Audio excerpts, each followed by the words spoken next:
Hello mga mamis, welcome sa aming mini vlog.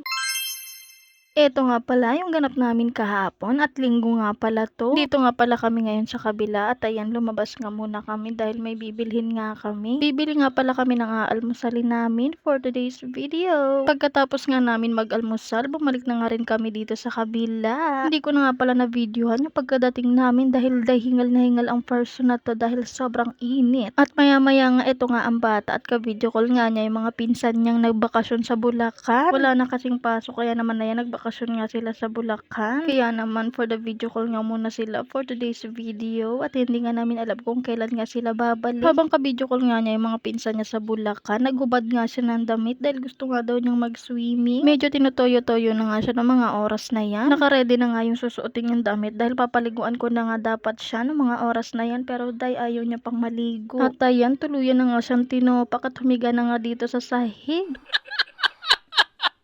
Nandito nga lang pala ako sa higaan namin nakahiga habang pinapanood siyang tinutupak. Kasi naman gusto nga niya masunod yung gusto niya at pumunta nga daw kami dun kila Ate May sa Bulacan. O diba ibang klase tuyuin tong batang to. At para nga mawala yung toyo niya, binihisan ko na nga lang netong damit na dress at hindi pa nga siya naliligo ng mga oras na yun. Mga bandang 3:00 na nga ito ng hapon pero napakainit pa nga rin sa labas. Pero ayan, nandito nga kami sa simbahan. Magbabawas nga muna ng kasalanan itong mima nyo dahil day punong-puno na nga daw. Charis. Habang hindi pa nga nagsisimula yung misa, ayan, nakapag-video-video pa nga ang person na to dahil mamaya magsisimula na nga yung misa, hindi na nga makakapag-video. Hindi pa nga nagsisimula yung misa pero may bata na nga nagkukulit dito. O diba, napakakulit kahit sandalhin. Hindi pa nga siya naliligo ng mga oras na yun at pinunasan ko nga lang yung buong katawan niya ng wipes. Para nga kahit pa paano matanggal-tanggal nga yung mga lagkit sa katawan niya. O diba, punas-punas lang yun. Ito nga lang pala yung sinuot ko, yung puting t-shirt na bigay sa akin ni Josawa. Nagulat nga ako habang nagvi-video-video nga ako, ayan ang bata biglang nag-hi. O diba, napaka-cute na bata, nakakagigil, sarap pisilin ng pisngi.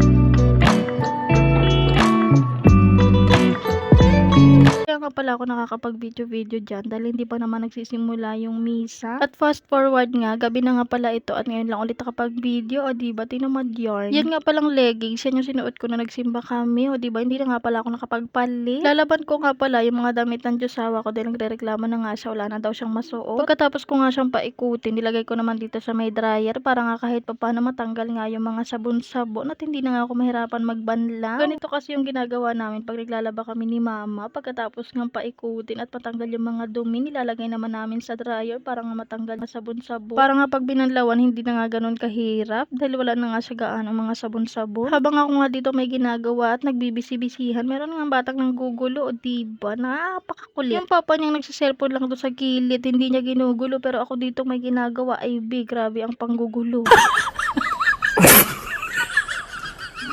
Kaya naman tinawag ko na yung papa niya dyan para nga siya kunin.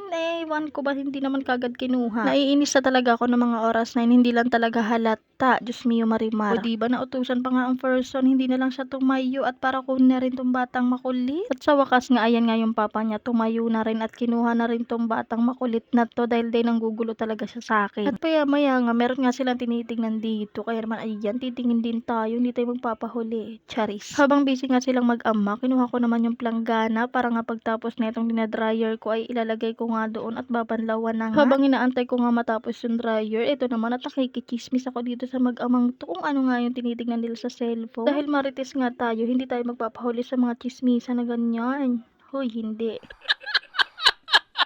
Tumitingin nga silang mag-ama kung anong pwedeng orderin. O diba, may pa-order-order pang nalalaman tong mag-amang to. Naantay ko pa nga rin matapos yung dinadryer ko at ayan, sumakit na lang yung likod ko kakanood sa kanilang dalawa. Tatawa nga ako sa mag-ama ko dahil habang nakatingin ako sa kanila ay nag-aaway nga sila dahil sa cellphone. At maya-maya nga tinignan ko nga itong dryer ko malapit na bang matapos kaya naman ayan, inabangan ko na nga dahil matatapos na nga pala siya. Init na nga pala ako ng mga oras na yan at hindi pa nga ako pwede maglinis dahil may ginagawa pa nga ako. Diyos mio Marimar talaga. Tignan nyo naman ang braso ng tao na to. Napakalaki na nga. Napakalakas kasing kumain ng person. At yun lang. Bye-bye!